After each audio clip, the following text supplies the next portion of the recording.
RFM Midi. RFM Midi.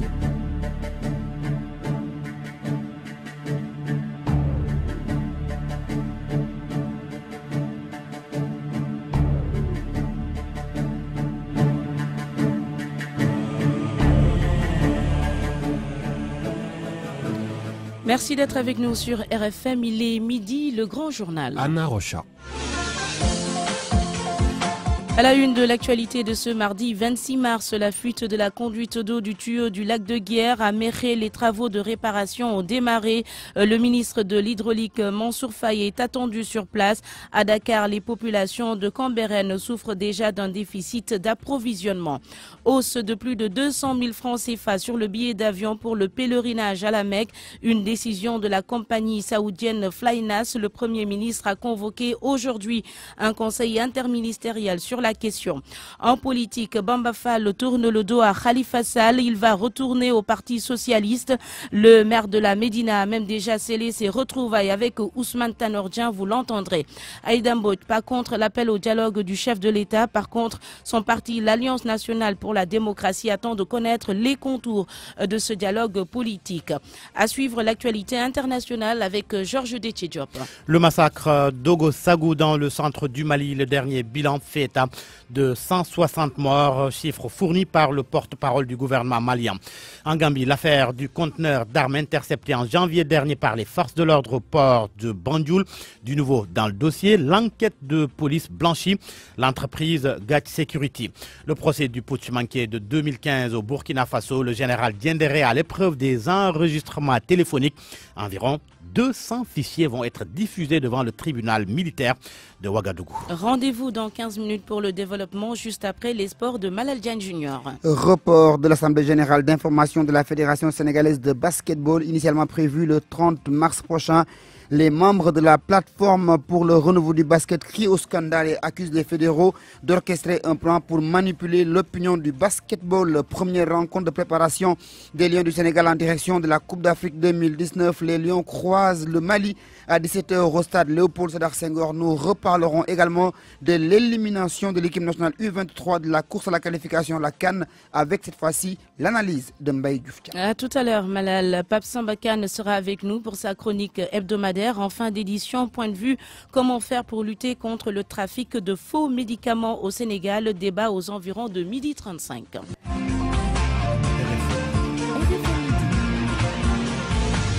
Anna Rocha. Bonjour à tous. Au lendemain de la fuite sur la principale conduite du lac de Guiers, les travaux sont presque terminés. On attend maintenant la mise en service. Vous êtes sur place à Méré, Cheikh Anta Diop. Bonjour. Oui, bonjour Anna Rocha. La mise en service est prévue pour quand exactement? Oui, nous sommes présentement sur les lieux avec les techniciens de la SDE, la SONES et les Chinois en charge du projet de pose de conduite. Et tout est presque fin prêt. Et les techniciens ont déjà fini de réparer les tuyaux. Et nous sommes avec M. Abdoulba, qui est le directeur général de la SDE. Il va nous donner tout à l'heure la situation, M. Abba. Comment se présente la situation? Merci, je vais corriger ces balles, bien que j'ai beaucoup de parts en bas. Alors, nous avons donc le plaisir d'annoncer que les travaux de réparation de la fuite sont terminés. Nous remercions toutes les populations d'avoir eu la patience avec nous encore face à cette épreuve. Donc, les travaux sont actuellement terminés, la remise en service est en cours. Nous avons pu minimiser les désagréments hier au niveau de Dakar et au niveau de Louga et de Thiès. Et bien entendu, dans la soirée, les quartiers qui ont manqué, comme les Parcelles Assainies, comme Tiaroy, comme une partie de Thiès, ils vont commencer à revoir la distribution, reprendre normalement. Nous nous excusons pour ce qui est arrivé et nous continuons, nous disons aussi, nous précisons que ces travaux sont suite à un accident qui s'est déroulé hier vers 10h. L'entreprise en charge, l'entreprise qui s'appelle CCECC, entreprise chinoise qui fait les travaux de pose de la canalisation pour le compte de la SONES, a eu, suite à cet incident, à percer la canalisation d'eau qui amène l'eau à Dakar.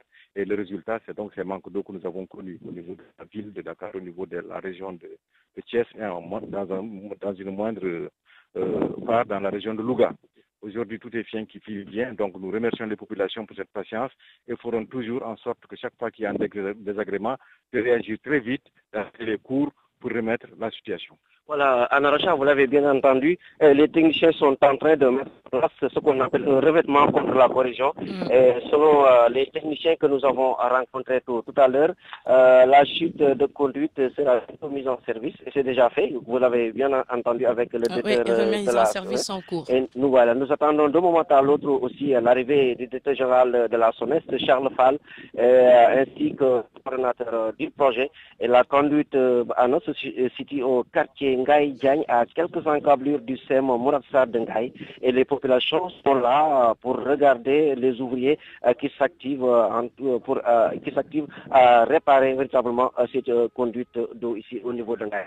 Merci beaucoup, cher Ante Diop, en direct de Méré. Vous retenez donc que les travaux sont terminés et que la remise en service a même démarré.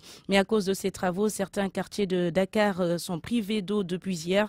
C'est le cas à Cambérène 2, dans les parcelles assainies. Les populations vivent le calvaire et interpellent les autorités. Un reportage d'Aïssatou Diak. Des femmes, seaux aux bassines et bidons à la main à la recherche du liquide précieux. Tel est le décor à Cambérène 2. Ici, les populations connaissent une pénurie d'eau. Depuis hier, trouvée dans un robinet, Kumba se dit surprise par ce manque d'eau qui n'est pas sans conséquence pour elle. On s'est réveillé le matin, puis on a remarqué qu'il n'y a pas d'eau. Là, je suis venue demander de l'eau à un voisin. J'allais faire le linge, mais là, c'est impossible. Cette pénurie d'eau, une situation très difficile pour les habitants de Cambérène 2. Mami Biaye interpelle les autorités pour une solution rapide. On vit le problème de la pénurie d'eau depuis hier. Depuis hier, on n'a pas d'eau sur les robinets, on a un problème. On court vers les autres quartiers pour avoir de l'eau saine. En plus, on court vers les pompes et c'est pas sain aussi. On a des problèmes pour cuisiner parce que c'était pas prévu. On demande aux autorités de tout faire pour que l'eau revienne dans les plus brefs délais. Alpha demande des camions citernes pour leur quartier. Moi, je me suis réveillé le matin pour aller au travail, mais j'ai pas eu d'eau pour prendre mon bain. Je suis même arrivé en retard. C'est pas facile. Ils doivent faire venir des camions citernes. C'est pas facile. Beaucoup de gens n'étaient pas au courant de cette pénurie. Depuis hier, une pénurie d'eau est notée dans certains quartiers de Dakar. Une situation déplorable pour les habitants de la capitale qui demandent des solutions définitives aux récurrentes pénuries d'eau. Les populations de Guédiawaye aussi ont ressenti des perturbations dès les premières heures de la matinée, un chômage technique pour les laveurs de voitures. Ils se sont prononcés dans ce micro-trottoir réalisé par Salif Sow. Depuis presque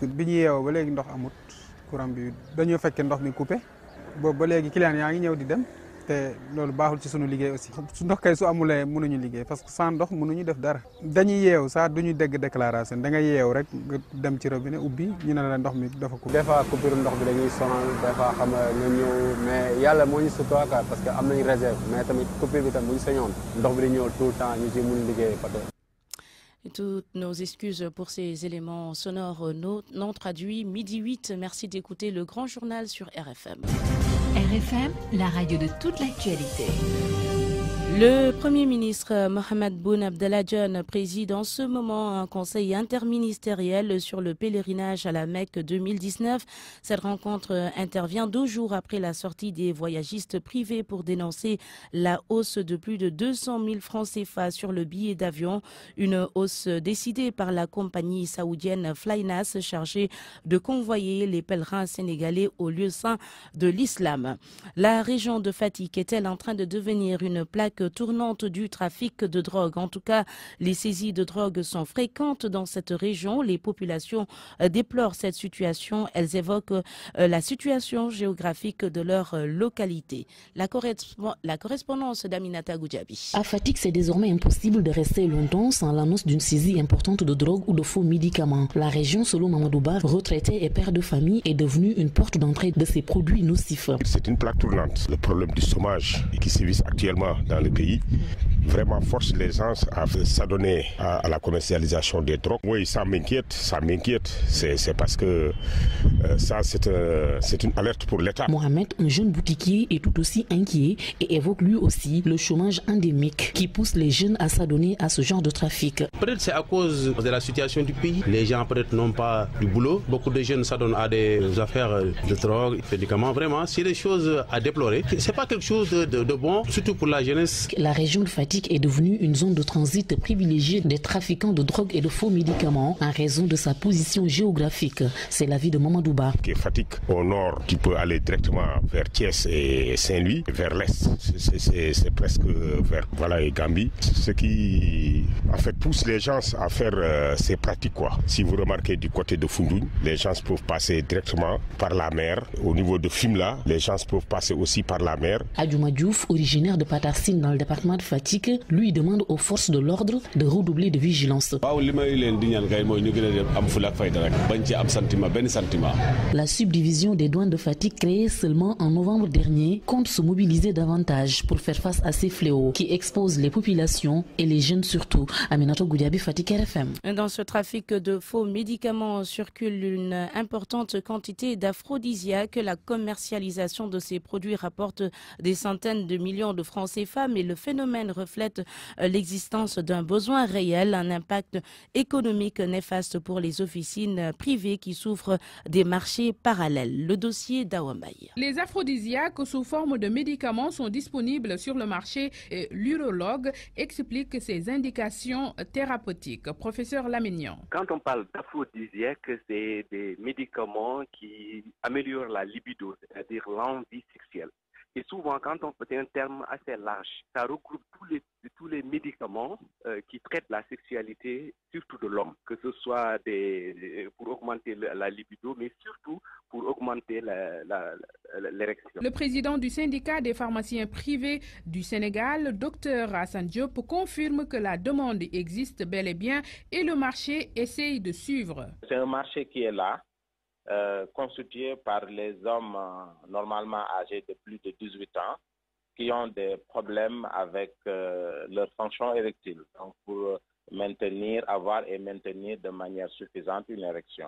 Donc c'est un marché qui est là effectivement et une demande qui est là. L'aphrodisiaque, un médicament soumis à prescription, donc il doit être vendu que dans un circuit légal, la pharmacie. Mais le constat est là, un marché parallèle approvisionne sa clientèle. Docteur Hassan Diop. Quand on parle de faux médicaments, on a de gros soucis dans le dosage. On peut avoir des dosages très importants, comme on peut avoir des dosages faibles. Mais surtout les personnes qui manipulent ces médicaments, qui les donnent, qui les vendent, ne maîtrisent pas ni la quantité à prendre, combien de prises par jour. Donc ça présente effectivement un réel danger pour la population. Et le besoin risque d'augmenter compte tenu des nombreuses maladies qui provoquent des dysfonctionnements érectiles. Professeur Lamignon. Bien sûr que le monde augmente, je dirais même d'année en année, parce que la population vieillit d'année en année. Et quand on parle de vieillissement, on parle de besoins sexuels.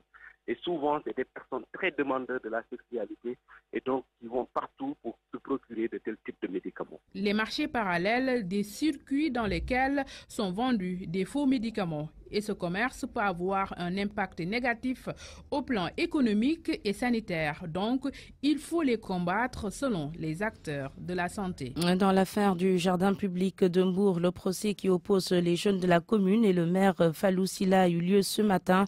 Le verdict est attendu le 16 avril prochain. Le vol de bétail à la frontière entre le Sénégal et la Guinée-Bissau a pris une ampleur inquiétante ces derniers mois.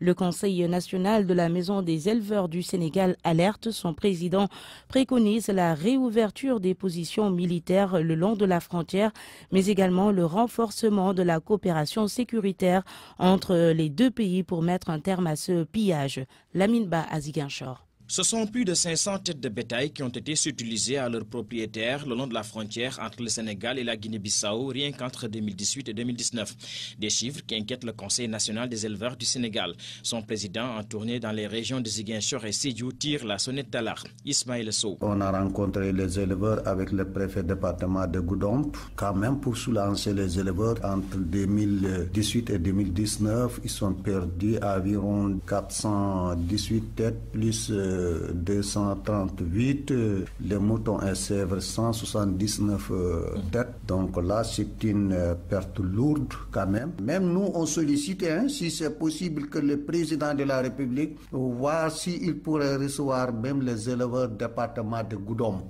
parce que la perte est lourde. Entre autres solutions préconisées par le responsable national de la Maison des éleveurs du Sénégal pour en finir avec le vol de bétail dans cette zone, il y a la réouverture des positions militaires le long de la frontière ainsi que le renforcement de la coopération sécuritaire entre les deux pays. Je pense qu'il est important quand même le président de la République du Sénégal rencontrer son homologue de Guinée-Bissau pour améliorer leurs relations diplomatiques. Les éleveurs ont demandé aussi que nous, on transmette le message aussi l'État Sénégal pour réhabilitation de certains postes fermés entre le Sénégal et le Guinée-Bissau. Le président du Conseil national des éleveurs du Sénégal procède en même temps à la mise en place des maisons des éleveurs de Oussouye et Bignona. C'est en perspective du renouvellement de l'entité régionale à la présidence vacante depuis 2018. Lamine Ba, Ziguinchor, Radio Futur Média. Le journal. L'actualité politique. Le maire de la Médina, tout près de retourner au Parti socialiste, Bamba Fall révèle avoir scellé les retrouvailles avec Ousmane Tanordien, le secrétaire général du PS. Il réitère son exigence de voir ce parti présenter un candidat à la présidentielle de 2024. Bamba Fall interrogé par Ndiogou Diène. Ma maison naturelle, c'est le Parti socialiste. Donc j'ai rencontré le secrétaire général, on a échangé. Donc on a conclu que le passé, pour ce qui concerne le passé, est derrière nous. Alors ensemble, nous allons reconstruire notre parti afin qu'il soit le parti le plus attractif du Sénégal. Il n'y a que ça. Donc je pense qu'on va voir les modalités, etc. Et ce serait vraiment, dans les jours à venir, on va voir. Mais pour le moment, on a échangé, on s'est limité là. Donc maintenant c'est clair, vous allez retourner au Parti socialiste. Je n'ai jamais quitté le parti. C'est une question de... Moi, je suis dans le parti et je retournerai dans le parti. Ensemble, nous montrons à tout le monde que, n'est-ce pas, qu'on a le plus grand parti du Sénégal. Parce qu'actuellement, moi, le seul problème que j'avais, c'est que le Parti socialiste doit obligatoirement participer à toutes les élections nationales. Le Parti socialiste doit être tête d'une coalition pour chaque élection. Et c'est possible. Donc je pense que tout le monde l'a compris maintenant. Et c'est bon. En 2024, je souhaite qu'on ait un candidat socialiste au fils du parti. Donc je pense qu'on va travailler à cela. Et j'ai pas trop de conditions parce que c'est normal, on appelle tout le monde les Khalifa et tant d'autres. Mais quand même, les gens ne sont pas les mêmes, les réflexions ne sont pas les mêmes. Le parti d'Aïdem Boch, l'Alliance nationale pour la démocratie, se dit partant pour l'appel au dialogue lancé par le président Macky Sall, mais il attend de connaître les termes de référence. Cette formation politique réaffirme toutefois son ancrage dans l'opposition. Le porte-parole de l'Alliance nationale pour la démocratie, Ndem Dian, était l'invité d'RFM Matin. Par principe, nous sommes des acteurs du dialogue. Et je vous rappelle que nous avons été acteurs, le dialogue qui a été organisé il y a de cela 1 an. Donc je ne vois aucun problème à ce que notre parti puisse participer à un dialogue national qui va régler les questions d'intérêt national. Donc naturellement, si l'appel est lancé, si nous avons les thèmes de référence, la présidente en discussion avec les membres du parti pourra bel et bien participer à ce dialogue pour défendre l'intérêt du Sénégal et des Sénégalais, pour que nous puissions revoir le fichier électoral, pour que nous puissions revoir les questions du parrainage et toutes les questions qui nous interpellent dont l'intérêt est d'ordre national. En principe, le président nouvellement élu n'a aucun intérêt à bluffer. Dans le passé, on pouvait dire oui parce qu'il était peut-être omnibulé par un second mandat, mais maintenant qu'il a été réélu, il a un second mandat, il n'aura pas un troisième mandat. Il a tout intérêt à ce que les gens s'assoient autour d'une table et discuter sur toutes les questions d'ordre national. Donc je pense que honnêtement, pour cette fois-ci, ce sera un dialogue sincère, ce sera un dialogue honnête, ce sera un dialogue qui prendra en compte toutes les préoccupations posées par l'opposition depuis 2012 et toutes les préoccupations qui pourra intéresser les Sénégalais aussi dans l'avenir. Nous sommes un parti libéral, un parti d'opposition. Nous sommes et nous restons et nous demeurons dans l'opposition. Le parti AND d'Aïdem Boch fête son 5e anniversaire aujourd'hui. Un panel est prévu cet après-midi sur le thème femmes et jeunes dans le leadership local. Midi 19. RFM. L'actualité internationale. Présenté par Georges Déthié-Diop. Bonjour Georges. Bonjour Anna Rocha. À la une, la tuerie d'Ogo-Sagou dans le centre du Mali. Le bilan macabre ne cesse d'augmenter. Le dernier bilan fait état de 160 morts. Une annonce du porte-parole du gouvernement. Le président malien, lui, était sur les lieux hier. Un village vidé de ses habitants. Ibrahim Boubacar Keïta, très ému au micro de RFI. Je ne suis pas en train de philosopher. Ce que j'ai vu là, ces gamines qui n'ont rien fait, criblées de balles, une qui perd la moitié de son visage, qui perd la vue, ces personnes âgées qui sont calcinées, ces maisons où l'on sait qu'il y a des êtres humains à l'intérieur, que l'on enfume et que l'on enflamme, ça rappelle des horreurs que nous croyons définitivement enfouies dans nos mémoires historiques. Et pour de bon, que cela ressurgisse aujourd'hui n'est à la gloire de personne. J'étais là-bas en devoir de la République, en devoir d'homme, qu'Allah subhanahu wa ta'ala épargne cela dorénavant à ce pays. Je dois rendre hommage à nos éléments des forces armées et qui mènent une tâche rude dans un espace pas évident. Je dois rendre hommage également aussi à l'équipe médicale. Il y a beaucoup à faire, il y a beaucoup de leçons à tirer. Et ces leçons seront tirées, Inch'Allah. Le président Ibeka en Gambie, Georges, la police a bouclé son enquête relative à l'affaire du conteneur d'armes intercepté en début d'année par les forces de l'armée. C'était le 9 janvier au port de Banjul. Plus de 2 mois d'enquête aujourd'hui. La police gambienne a blanchi l'entreprise Gat Security. À Banjul, Alun Badara, Sonko pour les détails. La police gambienne vient de blanchir l'entreprise Get Security dans l'affaire des armes importées.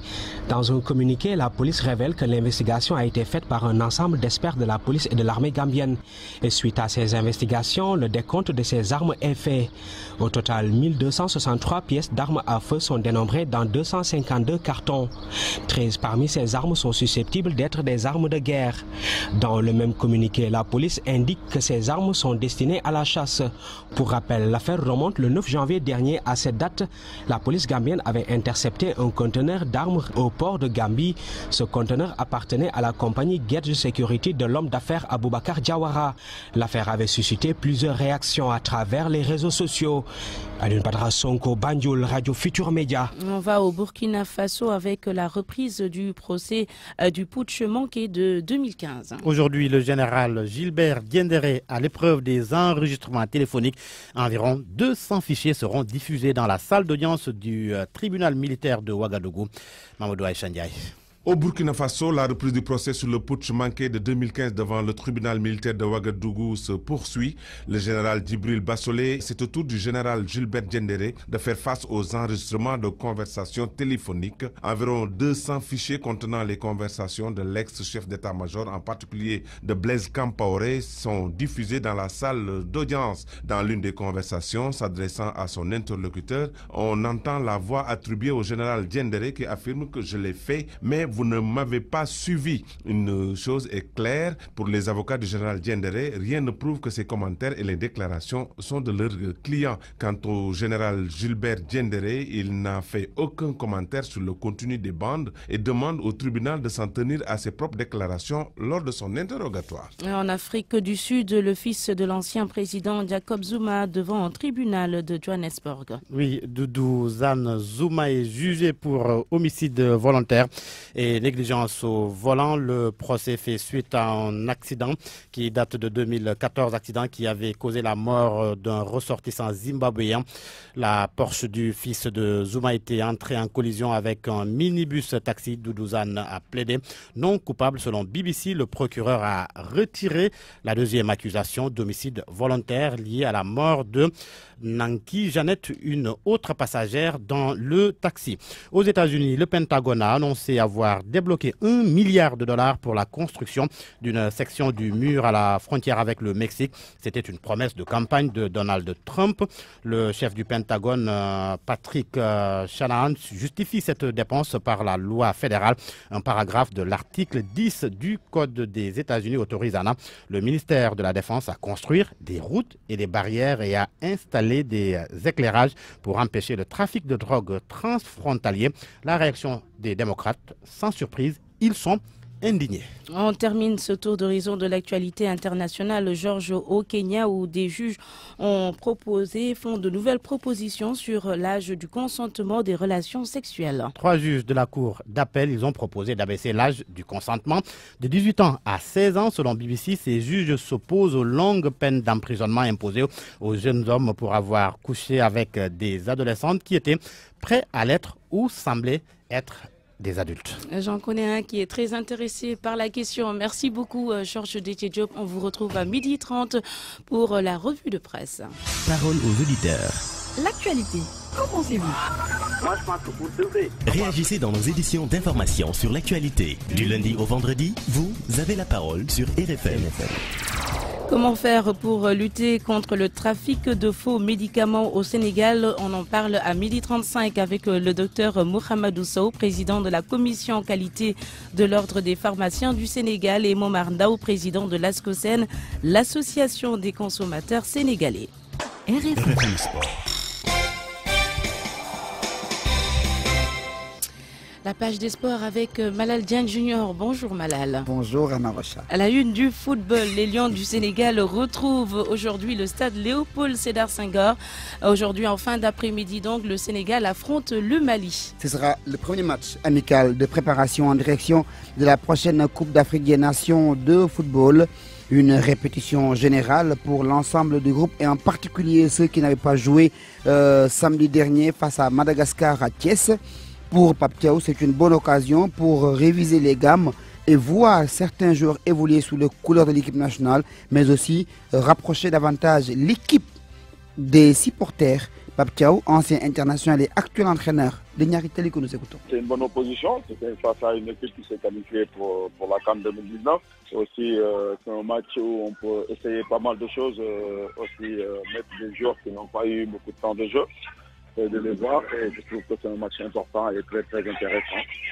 Donc dans le coach peut voir pas mal de choses sur son équipe et aussi sur certains joueurs. Ils ont montré qu'aujourd'hui presque on est la meilleure équipe d'Afrique. Maintenant voilà, il faut qu'on parte à la CAN pour la gagner. De toute façon c'est l'état d'esprit qu'ils ont en ce moment. Et il faut que ça continue au niveau du milieu de terrain. Je pense, avec le match qu'on a vu la fois dernière, ça commence à se stabiliser. Donc voilà, mais après il y a la concurrence et ça c'est très très important dans une équipe et espérons que ça va se jouer sur ça. Et aussi, voilà, les joueurs vont donner tout ce qu'ils ont. Et c'est quelque chose qui va permettre à une équipe de progresser. Et c'est très bien d'après moi.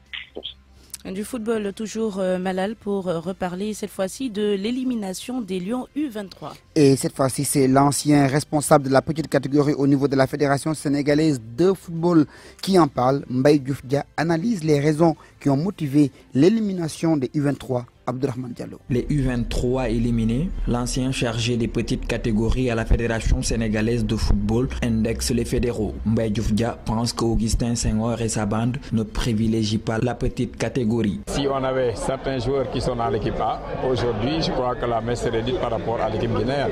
Vous avez vu ce qu'a fait Crapin, les Moussa Ouagé, le gardien qui est là également. La primauté a été donnée à l'équipe A, contrairement à l'équipe qui devait se battre pour se qualifier. Et l'équipe A étant déjà qualifiée, il n'y avait même pas de doute qu'on devait mettre tout le potentiel de l'équipe U23. Mais je crois qu'ils n'ont pas compris l'enjeu, surtout que le Sénégal va organiser les Jeux en 2024. Donc aujourd'hui, c'était très important pour qu'on fasse tout notre potentiel pour pouvoir quand même nous qualifier à ces Jeux qui vont arriver en 2020. Le président de Mbour Petite Côte estime que toutes les conditions étaient réunies pour cet échec des U23. Mbaye Diouf Dia ajoute que pour avoir de bonnes équipes de petites catégories, il faut s'appuyer sur les joueurs locaux. On ne peut pas comprendre pourquoi d'abord on a joué à Lat Dior, on pouvait valablement jouer à Pikine, parce que la Guinée joue sur du terrain gazon naturel. Nos jeunes n'ont jamais vu du gazon naturel. Donc c'est donné d'abord, le choix du terrain n'était pas bon, et ensuite il fallait quand même prendre la base locale. Le Coteau l'a reconnu à la fin, mais vous vous rendez compte, c'est une équipe qui est allée en compétition sans avoir un seul match amical. Donc ça pose un problème. À rappeler que les U23 ont été éliminés par la Guinée. Coteau et ses poulains ne vont pas participer à la CAN U23 prévue en Égypte du 8 au 22 novembre prochain.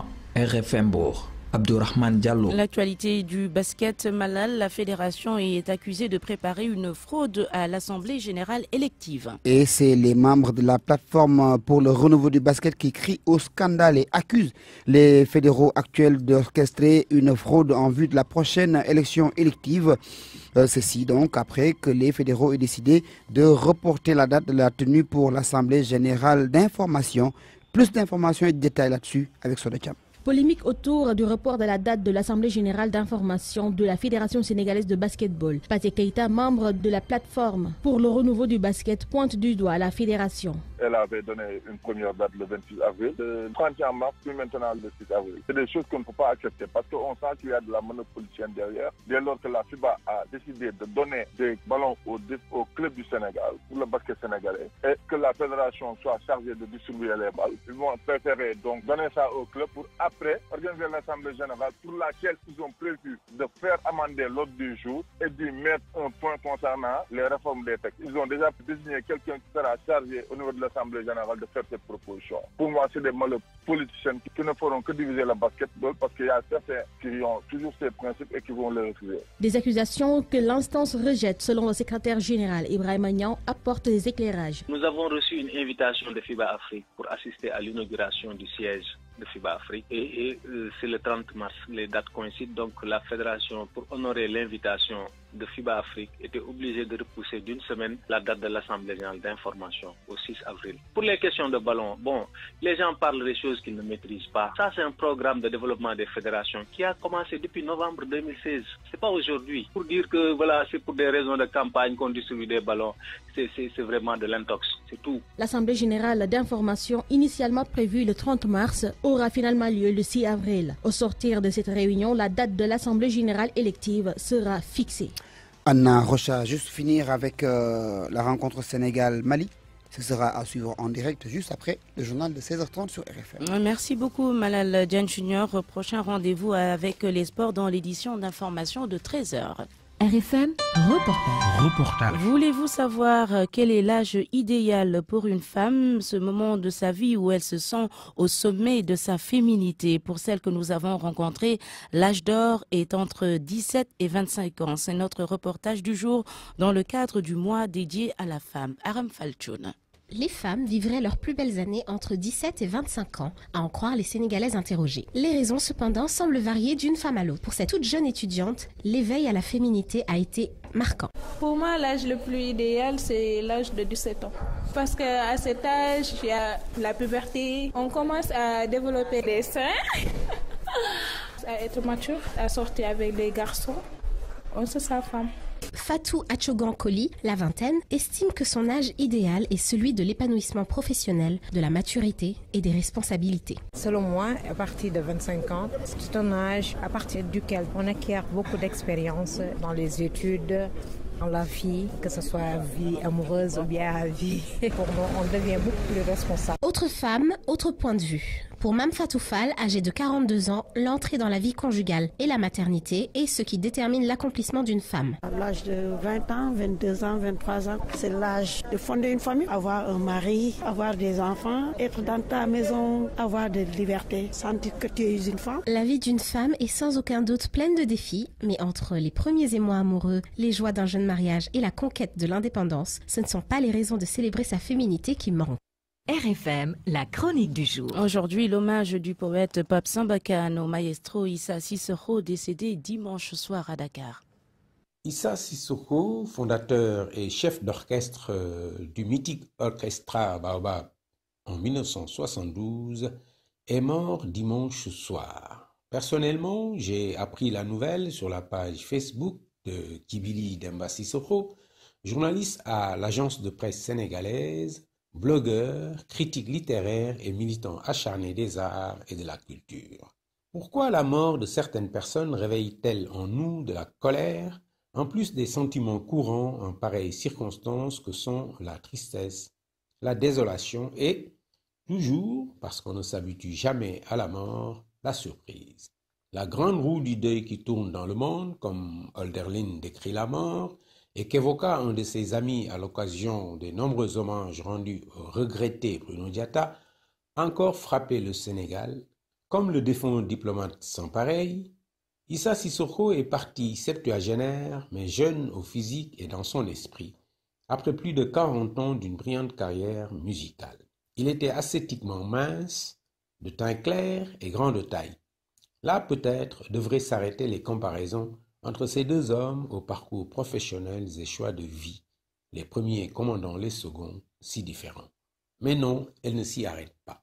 Les deux étaient reconnus maîtres dans leur art et de leur vivant déjà, célébrés comme des monuments par ceux qui partagent leur passion et au-delà de ces cercles professionnels. Ainsi donc, en lui rendant hommage sur les réseaux sociaux, Moriba Magasuba, journaliste sénégalo-ivoirien, révèle que lors de leur dernière rencontre, l'idée d'une biographie du maestro avait été évoquée. Aujourd'hui qu'il est mort, j'ai eu le privilège d'être destinataire de la première réaction d'un des plus grands critiques musicaux du Sénégal, sinon le plus grand, Bikes Diop, qui fut mon collaborateur immuable dans 3 quotidiens successifs, que ce docteur en musicologie, qui enseigne aujourd'hui en France, alors professeur de musique à Thiès, avait marqué de son empreinte. Voici en quelques lignes fortes ce qu'il écrit du défunt saxophoniste et de son art. Je le cite. C'est un grand maître du saxo ténor qui disparaît. Il avait maîtrisé toutes les arcanes de l'improvisation plus que tout autre musicien de variété au Sénégal. Animateur sur scène, Issa Sissoko savait faire le liron et tenir en haleine le public par les chorus fluides dont il avait le secret. Le souffle de Dexter Johnson en héritage et en bandoulière, ce virtuose des hanches savait flirter avec le pathos qui donnait une couleur unique à son langage musical. La musique sénégalaise perd aujourd'hui un grand maestro. Fin de citation et fin de cette rubrique. Parce que je ne dirai pas pourquoi la mort d'Issa Sissoko, ce baobab léger, comme on l'a également qualifié, me met en colère. Ce serait trop demander à une société qui a l'argent pour colonne vertébrale, où le talent véritable n'est jamais rien qu'une fantaisie et où, comme dirait le poète, un patrimoine financier écorné fait plus de bruit et de fureur que tous les musées sabordés et que toutes les virtuosités négligées. À la place, je présente mes condoléances par-delà le baobab à tous les musiciens du Sénégal et surtout aux habitants de la Gueule-Tapée auxquels manquera certainement l'élégante silhouette d'Issa Sissoko, sa politesse réservée et son grand sourire bienveillant. RFM, la presse du jour. Oumou, leader distribution équipement, est le partenaire idéal pour vos besoins en équipement informatique. Matériel et consommables informatiques, télésurveillance, solutions d'impression, cloud computing, virtualisation, tableau interactif, équipement de télémédecine, système de détection haute technologie, data center. Nous avons la solution pour vous satisfaire au mieux. Avec une expérience de plus de 15 ans dans le domaine des TIC, Oumou est le partenaire privilégié des plus grandes marques au monde comme Dell, HP, Windows, Apple, Lenovo, Rizzo, Lexmark. Oumou, on avance ensemble. Oumou Informatique vous offre votre revue de presse. La revue de presse de Georges Détié Diop. Ça risque d'être difficile d'étancher sa soif dans les régions de Louga, Thiès, Rufisque, Dakar et sa banlieue. En cause, l'observateur fait état d'une fuite sur la conduite principale du lac de Guiers. Vox Populi explique que c'est le tuyau qui alimente la capitale et plusieurs villes du pays qui est endommagé lors de travaux de Ngaïméré. Conséquence, Vox Populi et Tribune affirment que Dakar est menacé de pénurie d'eau. Selon Vox Populi, la SDE annonce des risques de baisse de pression à Mancao entre les régions de Louga, Thiès et Dakar sans donner de délai pour un retour à la normale. Et comme solution transitoire, l'observateur parle de camions citernes de la SDE pour ravitailler les quartiers les plus touchés par la pénurie. Et dire qu'Enquête fait état ce matin d'une rocambolesque affaire de commercialisation d'eau impropre à la consommation. Le journal révèle qu'elle a été débusquée par la section recherche de la gendarmerie de Colobane. Enquête nous apprend que le présumé cerveau est un ancien employé de la société canadienne Bottling Company qui a mis sur le marché de l'eau de robinet dans des bouteilles d'Aquaterra, de Baobab et de Kyrène. Il a été arrêté avec 2 de ses collaborateurs. Ils sont déférés pour les délits d'association de malfaiteurs, vol au préjudice de son employeur, complicité, tromperie sur la qualité et la nature d'un produit alimentaire et exercice d'une profession réglementaire sans autorisation administrative préalable. La douane a fait aussi une bonne opération. Le journal Le Quotidien s'en fait d'ailleurs l'écho. Une grosse prise selon mon confrère, saisie de faux médicaments d'une valeur de 1,43 milliard de francs CFA. À l'œuvre, la brigade maritime des douanes de Founiogne. C'était dans la nuit de samedi à dimanche dernier.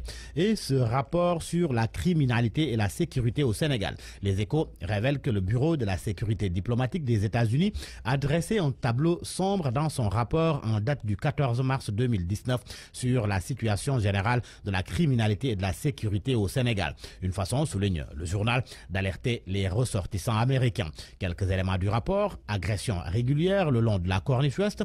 En Casamance, il y a la violence séparatiste, le banditisme armé et les mines antipersonnelles. Les vendeurs agressifs, les mendiants et les enfants des rues tentent souvent de détourner l'attention des victimes pendant qu'un complice vole des objets de valeur. Les cars rapides et Ndiagandiaï conduits de manière dangereuse par des conducteurs non qualifiés. En politique à présent, le nouveau gouvernement de Macky Sall a tendu sa composition, sa taille, large dossier dans l'Observateur. Et des observateurs donnent leur point de vue. Un gouvernement de 25 à 30 ministres, un mix de technocrates et de politiques, pensent certains. En tous les cas, le directeur général du COSEC, Mamadou Ndione, confie dans un entretien accordé au journal Le Témoin que le prochain gouvernement doit refléter la bonne image et l'action du président Macky Sall. Le chef d'État qui, par ces temps qui courent, n'échange qu'avec 6 personnalités en dehors du Premier ministre. Si l'on se fie bien sûr à Source A. Le journal cite le directeur général de la police, le SEMGA, le haut commandant de la gendarmerie, le directeur du Trésor, le délégué général du renseignement national et le secrétaire général de la présidence. À cela s'ajoute le fait que tous les ministres sont sommés de rendre leur dossier au Premier ministre. Un ministre du gouvernement cité dans une affaire de corruption impliquant la société espagnole FedEx, le ministre de la Pêche, Oumar Gueye. Libération rapporte que selon Jeune Afrique, il ferait partie des personnalités ayant reçu des fonds de l'intermédiaire Philippe Boursier sous le coup d'un mandat d'arrêt international. À la une du journal LAS, le vice-recteur de l'université de Thiès viré. Il a perdu son poste pour des images grivoises envoyées à un collègue avec qui il est en guerre ouverte. La réaction du professeur Salif Gueye après son limogeage, l'AS fait savoir qu'il contre-attaque et soulève de nombreux scandales de détournement de deniers publics qui ont pour théâtre l'université de Thiès. Et cette enquête à lire dans le quotidien national Le Soleil. Reportage à Kharakhene où l'or se fait rare. C'est aux pages 7, 8 et 9 du journal Le Soleil. Dans l'Observateur, c'est à lire aussi, maison d'arrêt et de correction pour mineurs de Anne, Forbet, incursion dans la prison des petits délinquants. Fait marquant, à Forbet, les gardes passent pour des papas de substitution. À vos kiosques et bonne lecture. Oumou, leader distribution équipement, est le partenaire idéal pour vos besoins en équipement informatique. Matériel et consommables informatiques, télésurveillance, solutions d'impression, cloud computing, virtualisation, tableau interactif, équipement de télémédecine, système de détection haute technologie, data center. Nous avons la solution pour vous satisfaire au mieux. Avec une expérience de plus de 15 ans dans le domaine d'éthique, Oumou est le partenaire privilégié des plus grandes marques au monde comme Dell, HP, Windows, Apple, Lenovo, Rizzo, Lexmark. Notre service après-vente de qualité vous assure aussi une meilleure prise en charge. Venez vite visiter notre showroom sur l'avenue Blaise Diagne, en face d'Oultasek ou au point E, boulevard de l'Est, angle 2, bis. Ou appelez-nous au 33 889 88 14. Site internet www.oumouinformatique.com. Oumou, on avance ensemble. Oumou Informatique vous a offert votre revue de presse. Point de vue. Regard croisé sur l'actualité du jour. On y est, point de vue à midi passé de 42 minutes. En ligne avec nous, le docteur Mohamedou Sow, président de la commission qualité de l'Ordre des pharmaciens du Sénégal. Bonjour docteur. Bonjour. Vous êtes également enseignant à l'Institut des sciences du médicament de l'université Cheikh Anta Diop.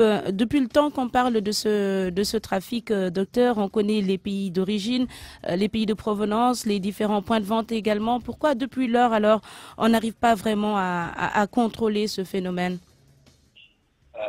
Merci, Madame Anna Rocha.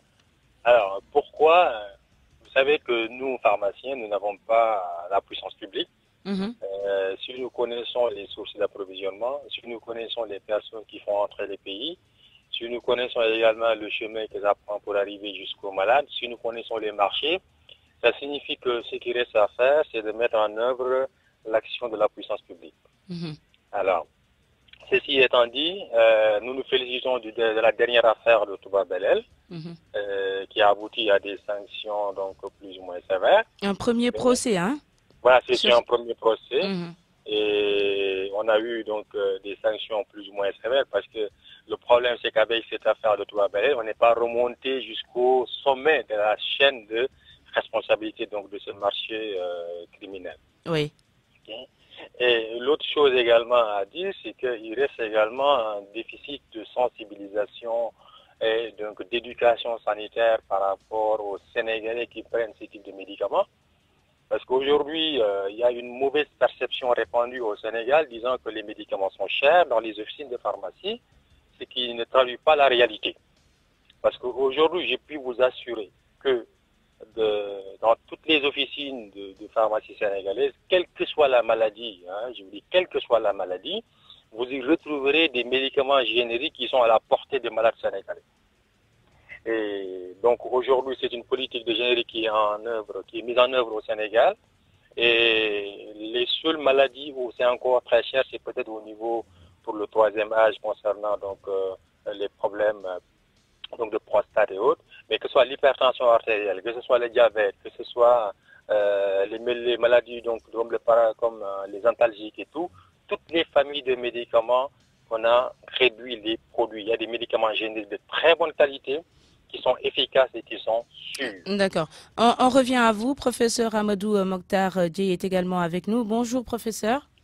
Oui, bonjour, Anna. Oui, vous êtes le directeur de la pharmacie et du médicament au niveau du ministère de la Santé et de l'Action sociale, pardon. Professeur Dieye, est-ce qu'il n'est pas temps aujourd'hui d'avoir une législation plus spécifique sur ce problème de faux médicaments?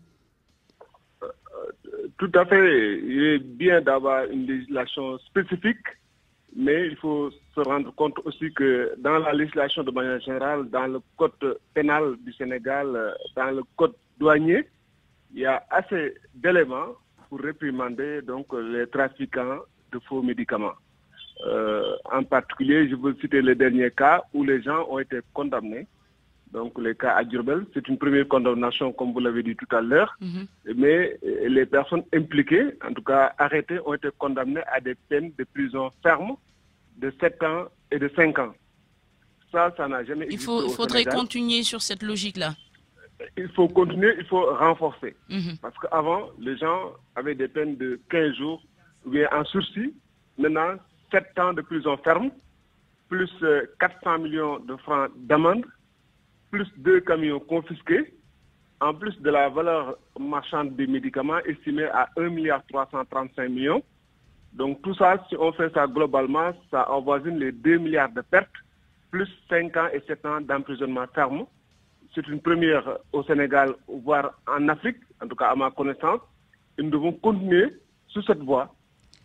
Est-ce qu'on voit, professeur Dieye, ça n'a pas vraiment dissuadé les délinquants, puisque hier encore à Foundiougne, on a intercepté un camion avec d'une valeur de plus d'1 milliard de francs CFA de faux médicaments.